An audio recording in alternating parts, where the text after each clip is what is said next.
mag-lock at mag-unlock ng profile, ganito lang yan kasimple guys. Sundin mo lang. Okay? Tara, let's go.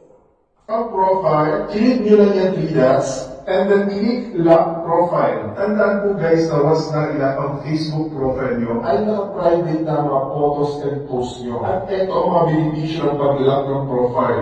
Tanging friends nyo lang po ang makakita ng post nyo, ng photos or yung stories nyo. At tanging friends nyo lang din po ang makakita ng full resolution ng profile picture at cover photo ninyo. Pero searchable pa rin naman at pwede mag-send ang friend request sa inyo. Then click nyo lang i-unlock yung profile. Then click OK. At makikita nyo dito na nakalock na ang Facebook profile nyo. At kung gusto nyo naman pong i-unlock, ay same procedure din po. Punta lang kayo sa 3 dots and then click unlock profile. Pero tandaan po guys na ito ay applicable lang po sa mga Facebook users na hindi naka-turn on ang professional